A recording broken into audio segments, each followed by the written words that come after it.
मैंने दोहरावे में गलती हो गई तो फट से डांट देला लोग बुढ़िया लोग ए मुकुंद बो गावा ना हो गाओ नहीं जा भोगाव ना रे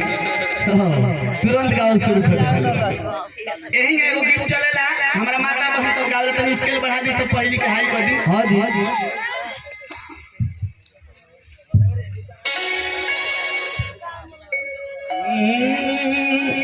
गावेला सब रउआ सब नीक लागी तो ताली बजावे सब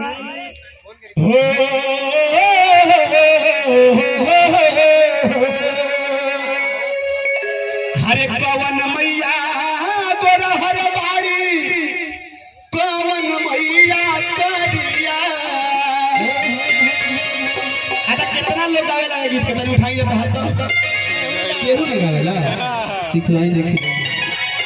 और माता जी हंसत नहीं लेकिन हाथ नहीं उठाओ तो पूरा ग्रुप में हंसता हो लेकिन हाथ नहीं उठाओ। हाथ उठाओ में लाज लगता हाथ उठावला का मतलब हमने के जान जाने कि हां हमने के सही गावत नहीं के गावेला तनी हाथ उठाई तो हवे चाची गावेली बस माता रानी से तो सबके मुकदमा चलेला माता रानी के नाम पर तो लोग के हंसी आ जाता। हरे कवन मैया गोरहर बाड़ी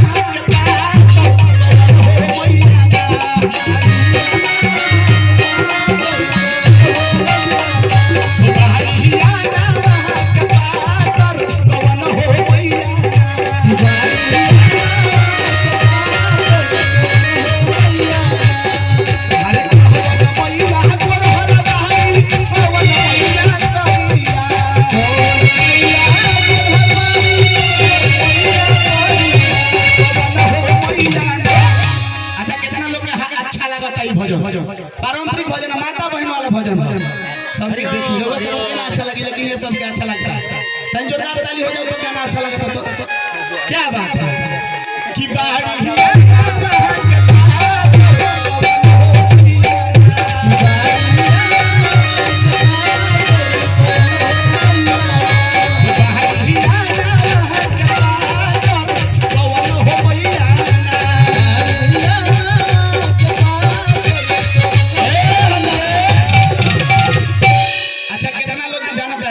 माता बहन सबसे नहीं पूछब रउआ सब तो बताइए हाथ उठा के सवाल के आंसर जाना था औका लइका उठाना बना के हाथ उठाई अजय देवन जी रउआ जानत नहीं जन हम पूछनी तो रउआ जानत नहीं देखी जानो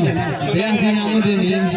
हां हम इनामो दे दें जे बता दियो करे के इनामो दे दे मंटू भैया के तरफ से हां इनामो दिया हां मंटू भैया के खाता से जाला ये के बताई तू बतइबो आओ आओ आओ क्या बात जोरदार ताली हो जाए के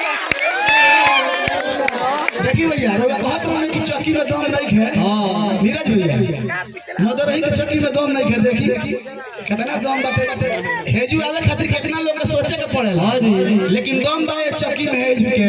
तबे हेजू एक बार बोला जाता तो हां सबे हेती से लेके हेत हद ले पहुंच जाता लोग बताई तो बाबू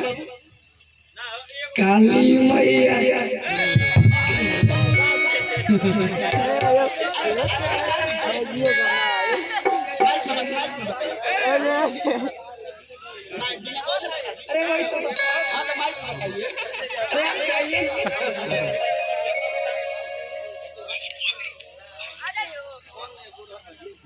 भवानी भैया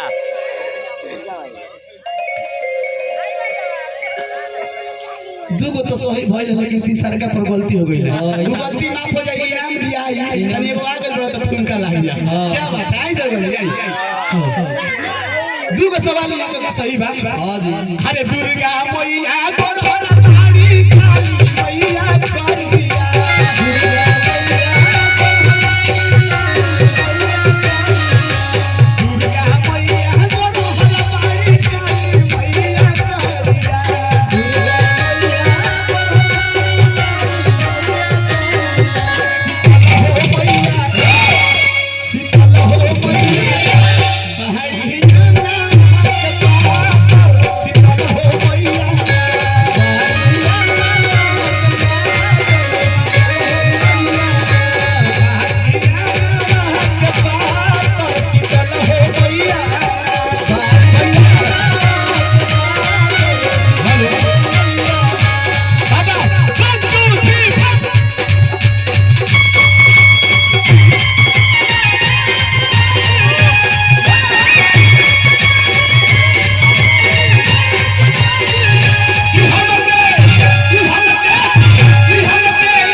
देहिया मारा सुहाग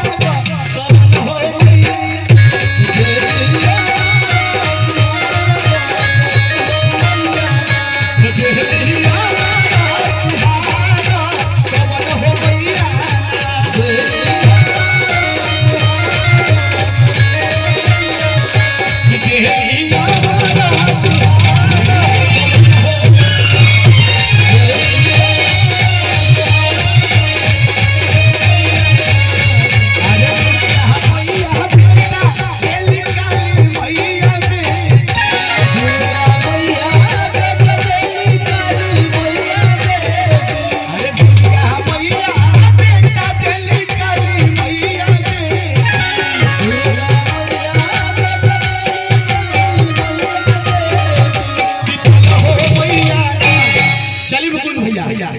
जोरदार ताली का साथ हो जाओ।